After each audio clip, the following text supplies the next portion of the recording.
Kia ora, I'm Tim Wilson from the Maxim Institute, and I have a question for you. Put your hands up if you want cheaper power, or indeed more power, which would mean cheaper power. That's me, and that's the reason we're having this discussion. Is it you too? Okay, good. That's the reason we're having that discussion right now about the proposed liquefied natural gas import terminal, recently raised by the government. We'll call it the LNG terminal for short. We've got three questions that I'm going to posit to our researcher Thomas Scrimgeour. What's the problem we're trying to solve with this proposal? What's the plan? And what do the critics say? Are the critics even asking the right questions the right way? Thomas, nice to have you here. Great to be here, Tim. Let's hit it off quickly. What's the problem we're trying to solve? Well, the problem we're trying to solve is power, obviously. We don't have enough of it. We're expecting over the next couple of decades before 2050 that New Zealand will need 60% more power. So very, very quickly, we're needing more power than we have. And then the really big problem we're trying to solve is that we rely on hydroelectricity, which most of the time is brilliant. But when it comes to winter, and if we get a dry winter, it's cold, we need more power and our hydro lakes aren't full. And so we don't have enough power to get through winters in New Zealand at the moment. So there's a resiliency issue here. My understanding too is that there's a sort of geopolitical reason as well for having this proposed import terminal. Well, certainly what we're seeing globally at the moment is nations are really thinking about, strategic autonomy, the ability to make their own decisions. And so energy is a major factor in the economy. And so being able to say, we have enough energy to support ourselves, to run our own industries, to look after ourselves is very important. Yeah, energy security means productivity, which means economic security. Okay, so that's the problem. What's the plan? So the government has announced very recently that they want to build an LNG import terminal. So we produce a bunch of natural gas in New Zealand. We drill it off the coast of Taranaki. The problem is that's been declining faster than we would like. And so we have a bit of a gas shortage. And so they want to bring it in from overseas. Obviously, gas is hard to transport. So you have to turn it into a liquid to put it on a ship to bring it to New Zealand. And so then you need a facility at a port to change it back into gas, to regasify the LNG. And so that's what they're wanting to build, spending $1 billion to get a terminal online by about 2028. Well, this sounds preposterous. A terminal to gas. Yeah, that's the one. Sorry, that was a poor joke. What's been the response? Because the air just seemed to cloud with opinions the minute the announcement was made. What do the critics say about this? Certainly there's been a lot of noise. Now, it doesn't help the government that firstly they tied it to a levy, a tax, if you will. There's a bit of a debate around that. So people already weren't happy. Let's keep moving. Let's keep moving. That's not going to help us assessing just how to have this conversation. But the other challenge the government had was before they announced that they were going to pursue this, they had done a review of the energy market. They'd hired a consultancy from Australia called Frontier, and they had suggested this perhaps wasn't a good idea. So the government started on the back foot with, was this an economic proposal? But the critics have come pretty thick and fast. So the Green Building Council of New Zealand, it's an industry lobby group, which is not a problem, but knowing where they're coming from, suggested that actually it would be much cheaper to do this with renewables and with demand management, with saving power and more efficient hot water systems. They came out and said, gas is way too expensive, we can do it cheaper. Then the question was raised, well, what about the industrial gas users? We use gas to produce electricity, but 60% of it isn't used for electricity, it's used for other forms of industry. And then the third question was, well, doesn't that just put us in contact with international gas markets? Suddenly we have to compete with the world to buy even our own gas. So those are the three big criticisms that have come online. Okay, so what do they get right? What do they get wrong? What are your observations? So to start with the Green Building Council, they released a sort of a research note, a report saying, look, we could do this cheaper. And so what they did was they calculated the costs of, the gas over 15 years and said, oh, look, this could cost New Zealand, perhaps as much as $8 billion, $1 billion for the terminal, then you buy gas along the way. But look, if we did our thing, we could spend about $2.5 billion and we could be saving way more than that. We could save $6 billion over 15 years. And so they were like, why don't we just do our plan? The problem with their research note was when they looked at their own proposal, they looked at the costs and the benefits. When they criticized the gas import terminal, they only calculated the costs and didn't do any calculations of the benefits. Oh, so not comparing apples with apples. Yeah, so it was certainly an interesting one. So I think they have a fair point to raise. Should we be looking more at distributed solar? Can we do things to save electricity demand? Those are real questions. But you got to be a little bit careful that you really are comparing the same thing. Okay, what about the exposing New Zealand to international gas prices? So people really honed in on Australia. Eastern Australia did this. They built a terminal and they found that their domestic gas prices went up quite significantly. And so people were like, well, will this happen in New Zealand? Good question. It is, but you have to think about what are you comparing. So Australia at the time had very abundant gas supply, and then they didn't have heaps of demand. So they opened themselves up to an international market, and suddenly these gas producers are wanting to sell globally. So the domestic consumers' prices went up. We don't have that problem. We don't have enough gas currently. We're not producing enough gas at all. Which is why we're looking at this in the first place. Absolutely. So there's not reason to expect that suddenly our gas companies are going to be exporting to the world. We have steeply declining domestic gas supply. So it's really unlikely to think that that is going to happen to us. Okay. So you've got some ticks and some crosses with both of these criticisms. What about industrial gas users? I'm thinking about Methanex, for example.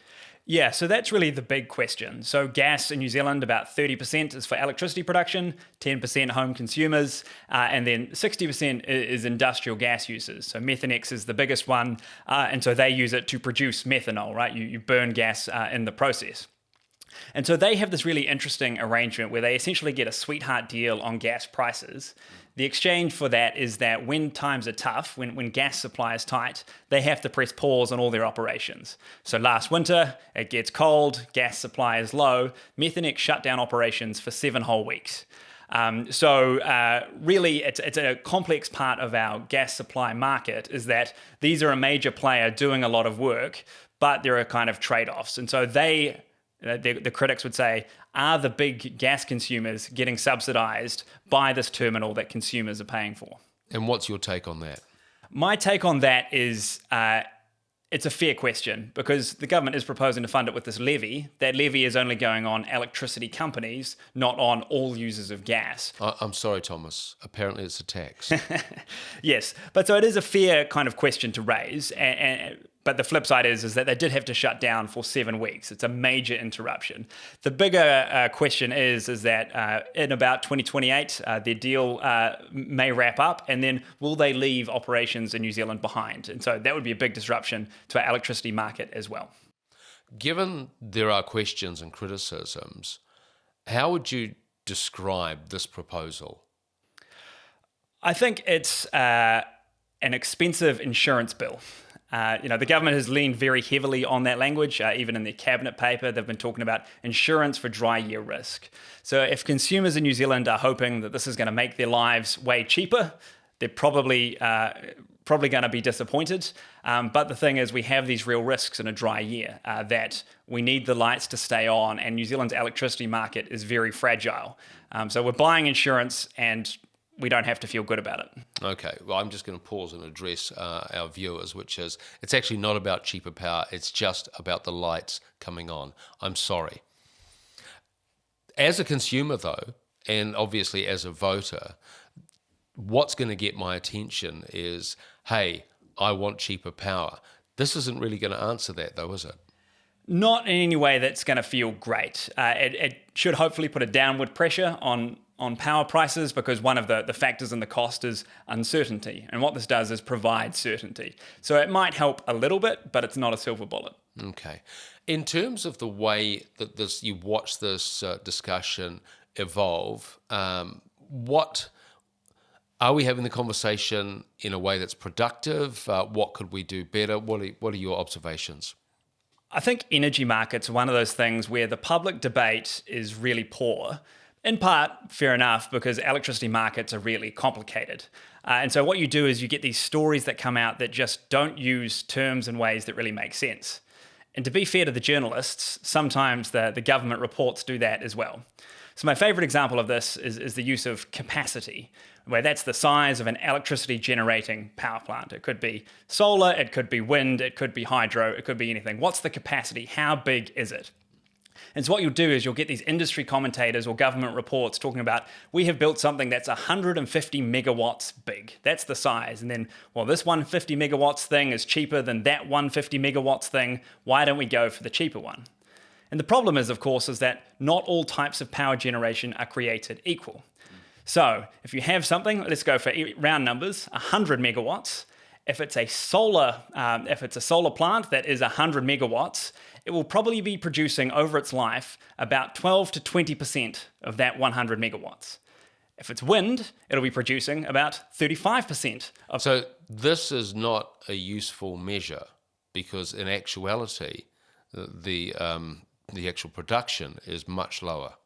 It's not a useful measure because it's so different. Now, if you're familiar with this, you can read these things and intuit. But for the public who don't, spend their time contemplating energy markets, it's very, very misleading. And the size of the difference can be quite stark because while the solar plant will be producing at 12 to 20% of its headline figure, the geothermal plant will be at 88% of its headline figure. So there's a really big swing. And so then the other thing is, well, when is the power? It's not just how much of the power, but when is it? And where is it? And all these other things. And so just looking at the size is very misleading. Because I have sympathy for the information consumer, you expect a number that you see to be representative of the actual truth about the capacity, like what that plant's producing. That's a reasonable assumption. Absolutely. So the pro tip is if you're reading news about energy markets and they talk about the capacity of something, it's a giant red flag. You should not make any judgments about that until you can look further, or ignore it if you can't look further at all. There you go. Rule number 1, capacity's a red flag. Absolutely. Rule number 2. Rule number 2 is don't overfocus on costs. People always compare between different modes of generation for which is the cheapest. But of course, what we know, and in most other spheres of public debate, we know that there are costs and benefits. When we look at a road, we don't try and build the cheapest road, we try and build the road that has the best cost-benefit comparison. But so often in energy debates, we can say, look, solar is the cheapest form of production, therefore we should build solar. But actually, we need to be looking at the costs and benefits of the whole project. And my example is to help people think about this in energy markets is to think about housing markets. If we are wanting to solve New Zealand's housing problem, we should build the cheapest houses. To do that, we would build high-rise buildings in Gore because land is really cheap. Yeah. But of course, we know that people want to live in Auckland or Christchurch where houses are more expensive. So we don't build the cheapest houses. We build them where we need them, when we need them. And so the same is true with energy. And actually, my understanding is people want to live in Christchurch more than Auckland now, but That is the rumour I'm hearing, but I'm not particularly loyal to either. But in the same way, people want to consume electricity at 6 p.m. on a winter's day, and so we can't just build power for midday in midsummer. There you go. Rule number 2, you can't just build power for midday in midsummer. Rule number 3. Rule number 3 is, I think, not to get too emotionally attached to one form of generation or to think one of them is the bad one. Renewable energy generation is great. We should feel really good about what solar and wind can bring to New Zealand's electricity mix. But they aren't a silver bullet. In the same way that, gas still has a place in New Zealand's electricity market. We can't live without it. Hydro is a trooper. It does everything for us. And we here at Maxim have raised nuclear before, and that's a conversation we could have for another day. But the secret is there isn't one good one. They all have trade-offs, and we need to think, how do they mix together? Yeah, what does the overall machine look like rather than I'm in love with this cog? The machine should just contain this one cog. Absolutely. It's a complex system, and we need all the parts working together. Well, there you go. So don't fall in love with one form of generation. That's rule number 3. Okay, so what's your takeaway, your summary, Thomas? We're just coming into land. So the government has proposed this LNG import terminal, and as someone who spends a reasonable amount of time thinking about it, I'm uncertain.